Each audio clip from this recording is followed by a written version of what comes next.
कल 9 अगस्त इस पवित्र श्रावण महीने की अंतिम दिन पूर्णिमा तिथि है और रक्षाबंधन भी है, सावन की पूर्णिमा है। भाई ये सिर्फ एक तिथि नहीं, ये उस देवों के देव महादेव के चरणों में समर्पण का आखिरी मुकाम है। पूरे सावन भर जिसने उपवास किए, जिन्होंने शिवलिंग पर जल चढ़ाया, जिन्होंने दिल से महादेव को पुकारा, अब वो घड़ी आ गई है जब फल मिलने का समय है। लेकिन इस बार ये सिर्फ सावन पूर्णिमा नहीं है, इस बार ये रक्षाबंधन भी है और शनिवार भी है, यानी नारी शक्ति, शिव शक्ति और शनिदेव की दृष्टि, तीनों का अद्भुत संगम। महापुराण कहता है पूर्णिमा के दिन शिव को जो एक दिया जलाकर श्रद्धा से प्रणाम करता है, उसके जीवन के पाप जल जाते हैं। और जब ये पूर्णिमा श्रावण मास में हो तो समझो 100 गुना पुण्य। सावन पूर्णिमा वो तिथि है जब शिव की कृपा, चंद्रमा की शीतलता और ऋषियों के आशीर्वाद तीनों एक साथ मिलते हैं। इस दिन किए गए दीपदान, जप और श्रद्धा भरे उपायों का असर सीधा 100 गुना बढ़ जाता है हर बहन को अपने भाई के लिए।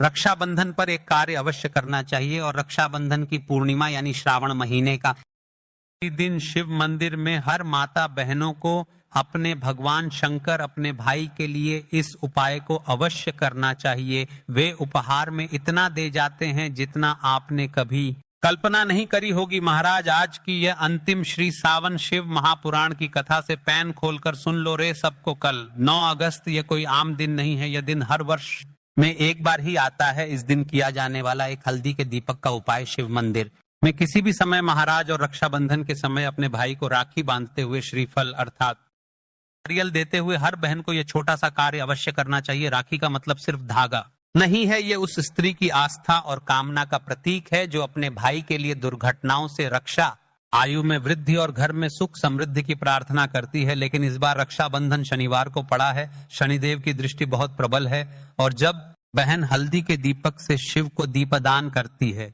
तो उसका तेज इतना बढ़ जाता है कि शनि की कुदृष्टि भी बच नहीं पाती। ऐसे में भाई के जीवन में शांति, सफलता, उन्नति और रक्षा की अजेय दीवार बन है। भाग अब सुन, इस दिन का योग कुछ ऐसा है जो वर्षों में नहीं आता। 9 अगस्त, सावन पूर्णिमा, रक्षाबंधन, बहन भाई का पवित्र पर्व, शनिवार, शनिदेव की दृष्टि का दिन, प्रदोष काल, शिव को सबसे प्रिय समय, यानी इस दिन किया गया एक दीपक का उपाय तेरे जीवन में 108 जन्मों के दोष मिटा सकता है। और यही उपाय है हल्दी का दीपक भाग 4। हल्दी का दीपक क्यों? हल्दी लक्ष्मी का रूप है, दीपक शिव का रूप है। जब तुम हल्दी से बना दीपक जलाते हो तो शिव और दोनों प्रसन्न होते हैं। और अगर ये दीपक प्रदोष काल या रात्रि 9:15 के बाद जलाया जाए तो उसका असर तुरंत दिखता है। दिया लो मिट्टी या पीतल का चलेगा, उसमें थोड़ा सा सरसों का तेल या घी भरो, एक लंबी बत्ती डालो, अब थोड़ी हल्दी मिलाकर उस दिए को पीला कर दो। इसे महादेव के सामने घर के ईशान कोण या तुलसी के पास रखकर शिव जी का मूल मंत्र जपो, ओम नमः शिवाय, कम से कम 108 बार। फिर भाई के नाम से प्रार्थना करो उसकी रक्षा, समृद्धि और सफलता के लिए। देखिए महाराज, एक अच्छी घटना, जिस महिला के साथ एक दुर्घटना हुई, आज एक पत्र आया है, सुनिए। मेघा नाम की एक बहन थी, उसका भाई हर बार इंटरव्यू में फेल हो जाता था, कभी हेल्थ की दिक्कत, कभी एक्सीडेंट, कभी नौकरी छूट जाती। रक्षाबंधन के दिन वो बहुत रोई। फिर एक पंडित ने कहा हल्दी का दीपक जला, शिव को पुकार और भाई के नाम से प्रार्थना कर। मेघा ने वही किया, एक दीपक जलाया, शिव का नाम लिया और सच्चे मन से रक्षा मांगी। अगले महीने भाई को सरकारी नौकरी मिली। अब भी हर साल सावन पूर्णिमा पर वो हल्दी का जरूर जलाती है। जिन्होंने पिछले वीडियो में कमेंट किया था वे लोग जान ले अपनी राशि से जुड़ा भाग्य। सबसे पहले राशि है मेष। आज तुम्हारे जीवन में कोई बड़ा परिवर्तन आ सकता है अगर तुमने यह उपाय श्रद्धा से किया, सफलता निश्चित है। दूसरी और विशेष राशि है तुला। पिछले कुछ समय से जो रुकावटें थीं अब समाप्त होंगी। रक्षाबंधन का ये दीपक तुम्हारे भाई की किस्मत खोल देगा। देखिए पूर्णिमा तिथि के दिन, श्रवण के आखिरी दिन, हर घर हर महिला को यह एक छोटा सा कार्य रात्रि में अवश्य करना चाहिए। महाराज सो जाएं तो एक छोटा सा दिया लेकर अपने बिस्तर के पास रखो और 11 बार कहो, हे शिव शंकर मेरी कामनाएं पूरी हो, मेरे भाई की रक्षा हो और हमारे जीवन से अंधकार हट जाए। फिर ओम शिवाय नम मंत्र 27 बार झपकर सो जाना। देखना सपनों में भी शिव तुम्हें दर्शन देंगे। भाई अगर तुम बहन हो तो आज का दिन तुम्हें वरदान देने आया है। अगर तुम भाई हो तो आज का दीपक तुम्हारी रक्षा का कवच बन सकता है। और अगर तुम अकेले हो तो समझो शिव खुद तुम्हारे भाई बनकर खड़े हैं। दिया थोड़ी सी हल्दी और सच्चे मन से की गई प्रार्थना, बस यही चाहिए जीवन को बदलने के लिए। तो देखिए हम उसे विशेष और मुख्य उपाय की तरफ चल रहे हैं जो आपको कल के दिन अवश्य करना है। और हाँ, आखिरी में हम अंतिम में आपको एक छोटा सा कार्य बताने वाले हैं जो श्रवण के आखिरी दिन यानी पूर्णिमा तिथि के दिन किया जाता है, जिससे शिव जी की कृपा प्राप्त होती है। तो वीडियो को बीच बीच में से स्किप ना करें। अब ध्यान से सुनो, इस एक दीपक और हल्दी वाले उपाय को हमें इस शुक्रवार के दिन करना किस समय है। इस उपाय को करने का जो समय है वह सुबह का समय है और शाम का समय भी है। अब देखिए यहाँ पर हम मुख्य रूप से सुबह का समय नहीं बोलेंगे क्योंकि 9 अगस्त शनिवार श्रवण का आखिरी दिन पूर्णिमा व्रत और रक्षाबंधन, और इस दिन प्रदोष काल के समय का बहुत महत्व होता है। बाकी अगर सुबह के समय भी करेंगे तो भी अच्छा होगा, उसमें कोई भी दिक्कत वाली बात नहीं है। तो चलिए जानते हैं इस विशेष उपाय के बारे में। लेकिन उससे पहले एक प्रार्थना, अगर आप इस चैनल पर नए हैं तो आप इस वीडियो को लाइक करें, को सब्सक्राइब करें और कमेंट बॉक्स में आप अपनी राशि या अपना नाम जरूर डाल दें, क्योंकि हम राशि से जुड़ा भाग्य भी बताते हैं और भाग्य में चल रही परेशानियों को दूर करने के लिए वह आसान से आसान उपाय भी बताते हैं। तो चलिए अब हम अपने सबसे पहले उपाय की बात कर लेते हैं। देखिए हम सभी के घरों में माता तुलसी का पौधा अवश्य ही होता है। तो देखिए हमें तुलसी जी के पौधे से सबसे पहले तो 3 पत्ते तोड़ने हैं और इन तुलसी जी के पत्तों को तोड़ने के बाद आपको एक चुटकी हल्दी भी अपने साथ में लेनी है। हल्दी के अंदर को जल मिलाकर के पेस्ट के रूप में तैयार करना है और इसी के साथ में आपको एक दीपक भी लेना होगा। दीपक आप मिट्टी का भी ले सकते हैं, आटे का भी ले सकते हैं, और इस दीपक में आपको शुद्ध घी डाल करके इसमें आपको लंबी रुई की बाती का प्रयोग करना है। देखिए दोस्तों, आपके पास है 3 तुलसी जी के पत्ते हैं। तो पहला जो तुलसी जी का पत्ता है उस पर आपको सबसे पहले तो जो आपने हल्दी ली है उसकी एक बिंदी लगानी है। और पहला जो तुलसी जी का पत्ता है, आपके घर में भगवान विष्णु का चाहे कोई सा भी स्वरूप हो, चाहे गोपाल जी का स्वरूप हो या फिर भगवान कृष्ण की आपके मंदिर में प्रतिमा हो या फिर भगवान श्री राम की प्रतिमाएं, उनके सामने आपको पहला तुलसी जी का पत्ता अर्पित करना है। अब देखिए दोस्तों, आपके पास जो 2 तुलसी जी के पत्ते हैं और आपके पास जो एक दीपक है, इन्हें आपको लेकर के पहुंचना है अपने ही घर में तुलसी जी के पौधे के पास में। देखिए सबसे पहले तो आपके पास जो 2 तुलसी जी के पत्ते हैं उन पर भी आपको हल्दी की एक बिंदी लगानी है और उन दोनों ही तुलसी जी के पत्तों को आपको अपने घर में तुलसी जी के पौधे के वहां पर ही अर्पित कर देने हैं। और इस प्रकार से ये दोनों पत्ते भी तुलसी जी के पौधे के पास में अर्पित करने के बाद अंत में जो आपके पास एक लंबी बाती का दीपक है, इसे आपको तुलसी जी के पौधे के पास में ही प्रज्वलित कर देना है। जो भी व्यक्ति अपने ही घर पर इस प्रकार से तुलसी जी के 3 पत्तों का यह उपाय कर लेता है तो उसका परिवार हमेशा खुश रहता है, उसके परिवार में कभी भी कोई भी संकट उत्पन्न नहीं होता है। और यदि आपके घर में जो भी ग्रह क्लेश है वह भी समाप्त होते हैं। तो इस प्रकार से ये सुंदर सा उपाय है। अब बात करते हैं अगले उपाय की। देखो, यदि आपके जीवन में आर्थिक संकट बहुत अधिक हो रहे हैं, धन की समस्या लगातार जीवन में बनी हुई है, 1 रुपयों को प्राप्त करने के लिए आपको बहुत अधिक मेहनत कर रहे हैं, तो आज रात्रि में सोने से पहले आपको हो यह एक चमत्कारी दीपक का उपाय अवश्य करना है। या फिर यदि आपका जो व्यापार है, बिजनेस है, दुकान है, वो अच्छे से नहीं चल पा रही है, तो आज रात्रि में इस विशेष दीपक का उपाय आपको अवश्य करना चाहिए।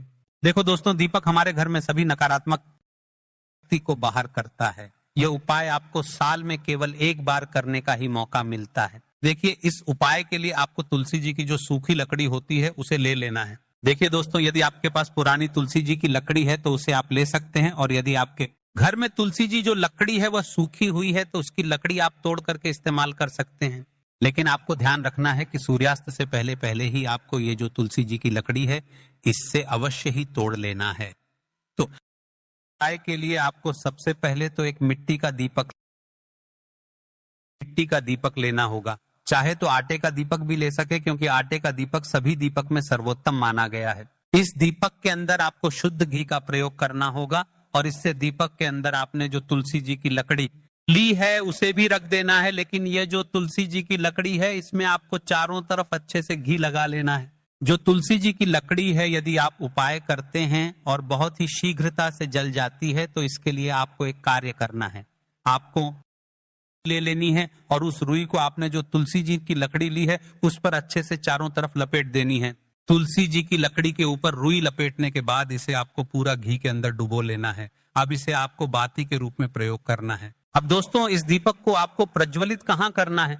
तो इस दीपक को आपको या तो भगवान विष्णु के सामने प्रज्वलित करना होगा, या फिर आपको भगवान श्री राम के सामने प्रज्वलित करना होगा, या फिर भगवान कृष्ण के सामने यानी कि भगवान विष्णु अवतार हैं उनके सामने आप यह दीपक प्रज्वलित कर सकते हैं, या फिर आप इस दीपक को माता तुलसी जी के सामने भी प्रज्वलित कर सकते हैं। पूज्य गुरु जी ने बताया है कि जो भी व्यक्ति इस प्रकार से तुलसी जी की डंडी से यह दीपदान कर देता है, उसके जीवन में कभी भी धन की समस्या नहीं होती है। इसीलिए आपको यह पूरे साल में केवल एक बार ही मौका मिलता है। इस उपाय को करके देखना, आपकी सभी इच्छाएं जरूर पूर्ण होंगी। ये जो उपाय है रात्रि में सोने से पहले करना है। ये इस उपाय के लिए आपको 2 हरी इलायची लेनी। हरी इलायची आपको साबुत लेनी है, खंडित नहीं होनी चाहिए। और इसी के साथ में आपको मात्र थोड़ा शहद लेना है। शहद आपको मात्र आधा चम्मच या फिर उससे भी कम ले लेना है। और इसी के साथ में आपको एक दीपक ले लेना है। दीपक आप चाहे तो मिट्टी का भी ले सकते हैं, और आप चाहे तो शुद्ध आटा मढ़कर उसका दीपक भी आप तैयार कर सकते हैं। इस दीपक के अंदर आपको मौली का जो धागा आता है कलावा का, उसकी बाती का प्रयोग करना होगा। यानी कि इस दीपक के अंदर आपको लाल रंग की बाती का प्रयोग करना होगा। के अंदर आपको शुद्ध घी का प्रयोग करना होगा। अब ये सारी सामग्री लेकर के आपको अपने घर में जो भी मंदिर है वहां पर पहुंच जाना है, और आपको माता लक्ष्मी के किसी भी स्वरूप के सामने बैठ जाना है। अगर माता लक्ष्मी की फोटो है, माता लक्ष्मी की प्रतिमा है, तो उनके सामने आपको बैठ जाना है। अगर माता पार्वती की प्रतिमा है तो उनके सामने आपको बैठ जाना है। यानी कि किसी भी माता के स्वरूप के सामने आपको बैठ जाना है। अब देखिए, सबसे पहले तो आपको माता रानी के सामने थोड़ी सी चावल की ढेरी बना देनी है, आपको माता रानी के सामने रखना है। उसके बाद आप जो एक दीपक लेकर के गए हैं, दीपक को आपको उन्हीं चावल के दानों के ऊपर रख देना है, और फिर इस दीपक को आपको माता रानी के सामने प्रज्वलित कर देना है। देखिए, इस दीपक को प्रज्वलित करते समय आपको ओम महालक्ष्मी नमः इस मंत्र का लगातार जाप करते रहना है। दीपक को प्रज्वलित करने के बाद आप जो 2 हरी इलायची लेकर के गए हैं, उसमें से एक हरी इलायची को तो आपको उसी दीपक के अंदर डाल देनी है, और वहीं पर आपको 21 बार ओम महालक्ष्मी मंत्र का जाप कर लेना है। अब आपके पास जो शहद है और एक हरी इलायची है, उसे सीधे आपको लेकर के पहुंच जाना है भगवान शिव के मंदिर में। पूज्य गुरु जी ने बताया है कि यह उपाय आपको सिर्फ और सिर्फ शाम के समय ही करना होगा। शाम को जब भी सूर्यास्त का समय होता है तो उस समय आपको यह उपाय करना है। लेकिन सबसे पहले तो आपके पास जो एक हरी इलायची है, उसे आपको उस शहद के अंदर अच्छे से डुबो देना है। यानी कि शहद का लेपन उसे हरी इलायची पर चारों तरफ आपको कर देना है। अब ये जो शहद से युक्त हरी इलायची है, इससे आपको भगवान शिव के शिवलिंग पर अर्पित कर देनी है, और आपको वो श्री शिवाय नमस्तुभ्यम इस मंत्र का लगातार जाप करते रहना है। फिर इसके बाद आपको एक लोटा जल भी अपने साथ लेकर के जाना है। तो यह एक लोटा जल भी आपको धीरे धीरे शिवलिंग पर समर्पित कर देना है, और आपको श्री शिवाय नमस्तुभ्यम इस मंत्र का जाप करते रहना है। फिर इसके बाद आपको अपने घर आ जाना है। इस प्रकार से आपको यह उपाय कर लेना है। तो चलिए जान लेते हैं गुरु जी द्वारा बताए गए दूसरे उपाय के बारे में। देखिए, इस उपाय के लिए आपको लेना है 11 चावल के दाने। गुरु जी ने कहा है चावल के दाने खंडित नहीं लेने हैं, बिल्कुल साबुत होने चाहिए। उसके साथ में आपको लेना है एक बेलपत्र। बेलपत्र का भी एक नियम है। अगर आपके पास बेलपत्र नहीं है तो आप शिवलिंग से उठाकर उसको पुनः शुद्ध जल से धोकर इस्तेमाल कर सकते हैं। इस प्रकार आपको बेलपत्र लेना है। इसके बाद आपको एक लोटा जल लेना है। अब ये सब सामग्री लेकर आपको जाना है महादेव के मंदिर में। आपको उत्तर साइड में खड़े हो जाना है, और सबसे पहले आपको एक बेलपत्र अपने हाथ पर और 11 चावल दाने रखकर शिवलिंग के ऊपर अपना नाम और गोत्र बोलते हुए समर्पित कर देना है, और ओम नमः शिवाय श्री शिवाय नमस्तुभ्यम का लगातार जाप करना है। अब आपको जो एक लोटा जल साथ में लेकर आए थे, उसे धीरे धीरे बेलपत्र और चावल दाने के ठीक ऊपर आपको समर्पित करते जाना है, और शिव पुराण के मूल मंत्र श्री शिवाय नमस्तुभ्यम का 11 बार जाप करना है, और अपनी मनोकामना बोलते जाना है। देखो, बस छोटा उपाय करना है, देखना एक दिन आपके सब काम बनने लग जाएंगे। गुरु जी का बहुत ही विशेष उपाय है। चलते हैं तीसरे उपाय की तरफ। देखिए, इस उपाय के लिए आपको एक तांबे के पात्र के अंदर सबसे पहले अपने घर से शुद्ध जल लेना है। फिर इसी के साथ में आपको मात्र थोड़ा सा शहद लेना होगा। शहद आपको आधा चम्मच या फिर उससे भी कम लेना है, और इसी के साथ में आपको एक प्यारी सी बेलपत्र ले लेनी है। बेलपत्र यदि आपको नहीं मिल पाती है तो भगवान शिव के शिवलिंग पर चढ़ी हुई बेलपत्रों को आप पूर्ण शुद्ध जल से के उपयोग कर सकते हैं। और बेलपत्र जो है वह कहीं से भी कटी फटी खंडित नहीं होनी चाहिए। अब ये तीनों सामग्री लेकर के सीधे आपको पहुंच जाना होगा भगवान शिव के मंदिर में। यह उपाय सुबह से लेकर के शाम तक किसी भी समय कर सकते हैं। देखिए, सबसे पहले तो आपके पास जो शहद है उससे आपको अपने सीधे हाथ की चिंठी उंगली के जो पास वाली उंगली होती है अनामिका उंगली, उसमें थोड़ा सा शहद आपको लेना है और इससे फिर आपको शिवलिंग पर जहां माता अशोक सुंदरी का स्थान होता है वहां पर आपको ओम निर्माण करना है। लेकिन जलाधारी के बिल्कुल बीच में जो स्थान होता है उसे माता अशोक सुंदरी का स्थान कहते हैं और इसी स्थान पर आपको शहद से ओम का निर्माण करना है। अब दोस्तों, आपके पास जो एक बेलपत्र है उसे आपको अपने सीधे हाथ की हथेली पर रखना है और महादेव से आपको अपनी विशेष मनोकामना, आपके जीवन में जो भी संकट चल रहे हैं, जो भी समस्याएं चल रही हैं, जो भी जीवन में दुर्भाग्य बना हुआ है, आप अपने किसी भी कार्य में सफल नहीं हो पा रहे हैं, तो जिस भी प्रकार की आपकी समस्या है उसे दूर करने आपको महादेव से प्रार्थना कर लेनी है। और फिर यह जो एक बेल पत्र है इससे इसे आपको शिवलिंग पर माता अशोक सुंदरी वाले स्थान पर समर्पित कर देनी है। देखिए, जहां पर आपने ओम का निर्माण किया है उसी के ऊपर आपको यह बेलपत्र भी समर्पित कर देनी है। देखिए, बेलपत्र की चिकनी साइड का हिस्सा शिवलिंग से स्पर्श होगा और इसकी जो डंडी है वह आपको जलाधारी की ओर रखनी है। बड़ी पत्ती वाला भाग शिवलिंग की तरफ रहेगा। इसी प्रकार से आपको यह बेलपत्र समर्पित कर देनी है। अब दोस्तों, आपके पास जो एक जल है उसमें से थोड़ा सा जल तो आपको बेलपत्र की जो आगे वाली पत्ती है उस पर आपको समर्पित करना है और आपको श्री शिवाय नमस्तुभ्यम इस मंत्र का जाप कर लेना है। फिर उस पात्र के अंदर जो जल बचेगा उसे पूरा आपको भगवान शिव के शिवलिंग पर धीरे धीरे समर्पित करते जाना है और लगातार आपको शिव महापुराण के मूल मंत्र श्री शिवाय नमस्तुभ्यम इस मंत्र का जाप करते रहना है। गुरुजी ने कहा है कि जल आपको इतने धीरे धीरे समर्पित करना है कि जल समर्पित करते हुए आप कम से कम 11 बार श्री शिवाय नमस्तुभ्यम फिर ओम नमः शिवाय इस मंत्र का जाप कर सकें। फिर इसके बाद वापस आपको अपने घर आ जाना है। इस प्रकार से आपको यह उपाय कर लेना है।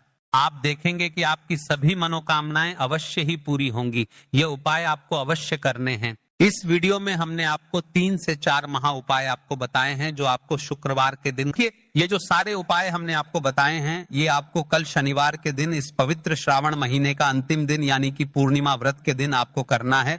और हाँ, इस वीडियो में हमने आपको वह उपाय भी बताए हैं जो आपको रक्षाबंधन के दिन हर बहनों को करने चाहिए। तो आज की वीडियो में इतना ही। यदि आपके मन में उपाय से जुड़ा कोई सवाल है तो आप कमेंट बॉक्स में पूछ सकते हैं, या फिर आपको कोई अन्य समस्या है जो समाप्त नहीं हो पा रही तो उसे समस्या से जुदा भी आप सवाल कर सकते हैं। मिलते हैं अगले वीडियो में। श्री शिवाय नमस्तुभ्यम।